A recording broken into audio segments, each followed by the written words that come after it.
Hello and welcome to a brand new series of DisruptX, a virtual talk show conceptualized by Misonica. After our super successful Revolution series, we are incredibly excited to kick off our Impact series that will run for the next 6 months and focus on how technology is driving societal changes to build a more agile, inclusive, and sustainable world for the future generations. Every episode under the Impact series will focus on how technology is being leveraged for good across industries. For our first episode, we couldn't think of a more fitting topic than the future of agritech.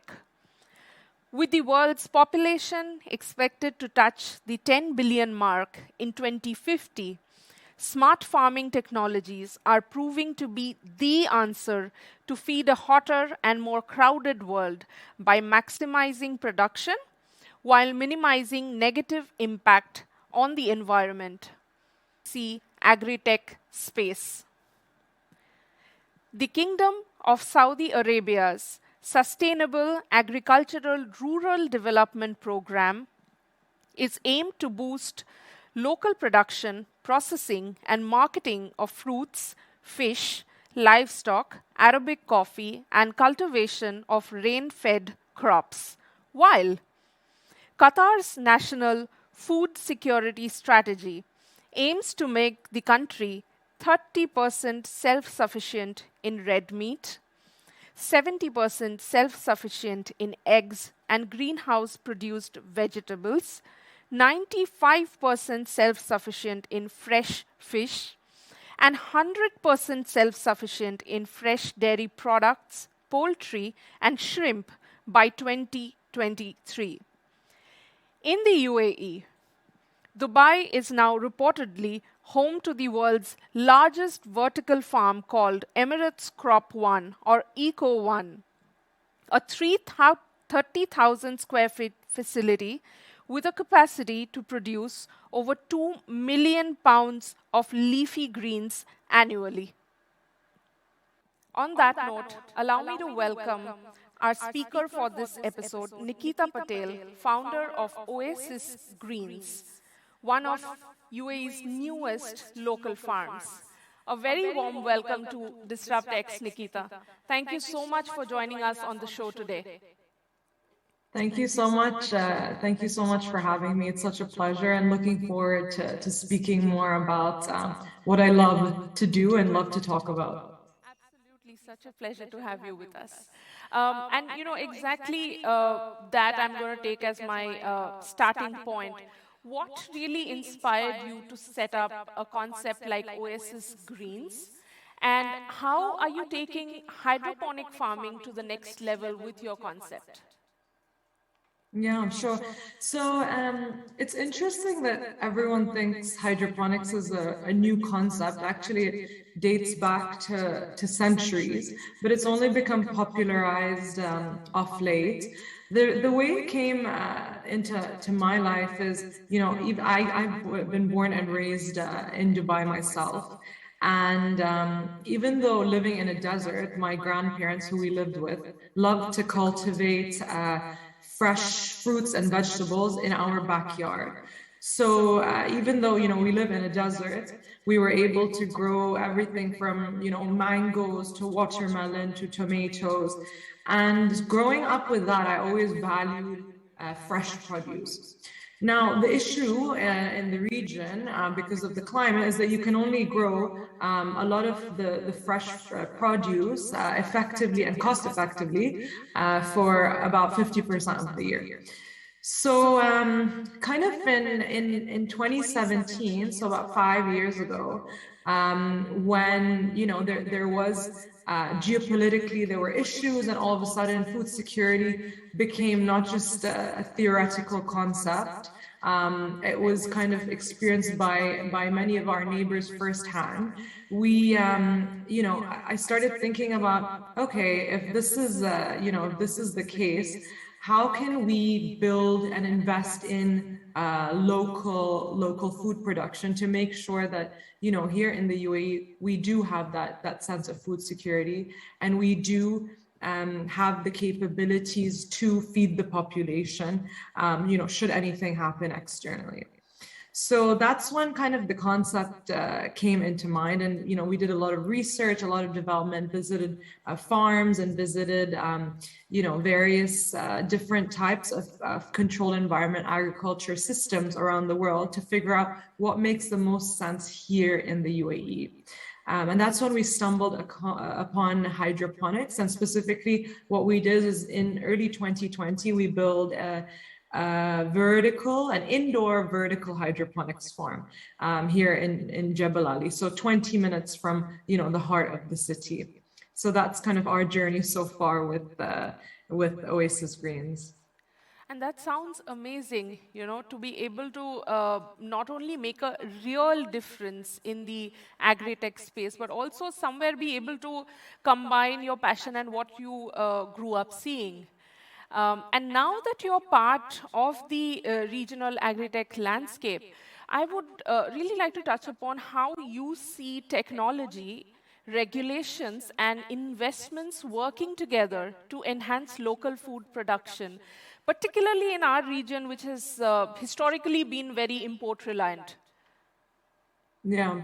So I mean, I think the pandemic, the COVID pandemic, was a second wake up call to everybody, and that's when all of a sudden, you know, again, food security was no longer a theoretical issue. Everyone felt it, you know, on a day-to-day basis, practically worldwide, not just in the region. And so, what's happened over the last few years that's really made hydroponics, in particular indoor hydroponics, become more and more popular is that the cost of the technologies has reduced. So, you know, as there's more and more adoption, there's more technological development with, you know, various elements. An example is that we use grow lights, so specific grow lights, in order to actually grow the produce indoors vertically. So the LED lights, the cost of those has reduced dramatically. So, you know, all of these, you know, technological advancements has reduced the unit cost of the technology, making, you know, the technologies more accessible worldwide. So, you know, technology has become more accessible in the space, but then also, like you said, without the regulation and the acceptance of the local landscape, without the support of the government, we couldn't do anything.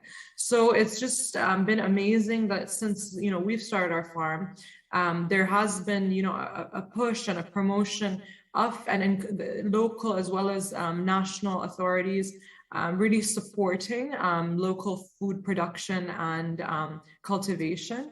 And everything from, you know, the licensing side of things to, you know, supporting with finding of talent and things like that as well. So the whole, because agriculture is such a nascent industry in the UAE, every single component, every single step in the chain to creating, you know, a full-blown farm needs to be built from, you know, the like you said, the regulation to the sourcing of inputs like seeds and you know, nutrients, to getting the right talent, the labor. So all these different components have to come together. And over time, we've even seen that it's become easier and easier here in the UAE.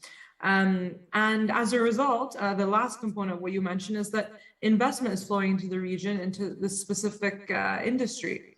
So, you know, especially in the last year or so, we've seen tremendous, you know, funding of local UAE-grown, homegrown companies in this space, which is extremely promising, not just for the UAE actually, but for the region at large.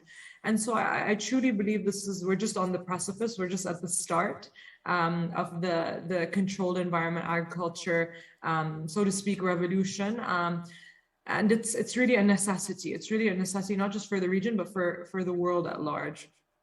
Absolutely, couldn't agree more. And besides the three things, technology, regulations, and investments, you pointed towards another very important aspect, talent. because this is a rather new industry which started shaping up in the last 3 to 5 years mainly. Finding right talent, committed talent with the kind of knowledge is so crucial to sort of take it to the next level here on. And on that note, I would like to ask you, even though there has been tremendous growth in this space, what do you think are some challenges that need to be navigated by these agri-tech concepts to sort of create a robust roadmap for the future, a sustainable roadmap for the future? Yeah, no, that's a fantastic question, because at the end of the day, in order to be successful, you need to have a sound business model. You need to have operational efficiencies, and you need to have a farm that is sustainable for the future. Even from a business model point of view. So I think so I would say there's a few different things that we've noted over the last few years that are crucial. So number one is managing the cost of energy. So energy for most, indoor farms, hydroponics farms, is the single largest input cost. And even though we do have an agriculture license, we get the same rates as industry. So the same as, factories and things like that. We have the same electricity and water rate. So the electricity side of things, that would be the single largest input cost, and it's really important to find ways to manage that. While we kind of wait for the regulation to kind of amend to support farms. So in the meantime, one of the biggest things is what we've done is to incorporate solar power, so solar energy, into our space, not just from a sustainability point of view, but also from an economic point of view. It reduces your single largest input cost dramatically. Then the second is it's even just when starting a farm, there's so many different elements you can automate. And then there's so many that you can automate, but you don't need to automate. So understanding right off the bat the things that are effective operationally and cost effective to automate is very important, because that will obviously affect your cash flows and your break even dramatically. And I would say that the third is what's really important is like product selection. So there are certain things that will never make sense to grow in, a hydroponic system cost effectively. So any type of root vegetable, some herbs, it's herbs. A few of the herbs are much more cost effective to grow outdoor in open field agriculture. But then also some things we have to be cognizant of the fact that we do live in a desert, and that does come with certain challenges, and certain things like, for example, cucumbers. They're definitely much more cost effective to import from our neighboring countries than to actually invest the time and energy to grow them within the system. So I think it's just understanding the limitations of the system and playing to the strengths as well of the system. Absolutely. That's so critical to actually leverage the available technologies as well as the resources to sort of create that balance. Yeah. And on that note, my last question to you, Nikita, do you think agri-tech is actually the future of farming, especially in a world that is becoming more and more unpredictable and volatile, if I may? Yeah, I mean, just take a simple thing of global warming or water shortages globally. Like these are factors that are affecting open field agriculture, and as a result of this, many open field agricultural practices will not be possible in the future unless we do devise and popularize and reduce the cost of many of the controlled environment agriculture technologies. So it's not really a choice. It's going to unfortunately have to be a necessity because of the way the world is going, the instability in the world, the rising temperatures, water shortages. So it's not just a Middle Eastern issue; it's a global issue.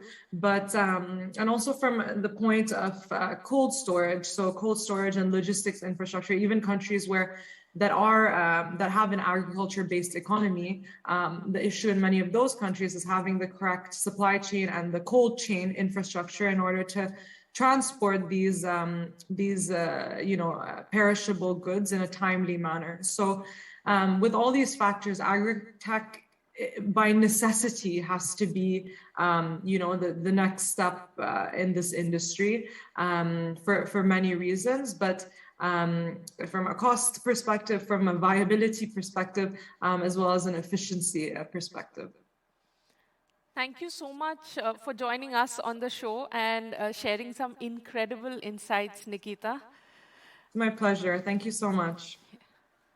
And thus, it's a wrap of yet another insightful episode of DisruptX that wouldn't have been possible without the support of the team led by Upasana Barua. To our beautiful audience, thank you always for watching the show. Do follow us on social media. Send us your thoughts, questions, and feedback. If you have a disruptive story, please do share that with us and get featured in our Did You Know segment. Watch out and stay tuned for our future episodes under the Impact series of DisruptX.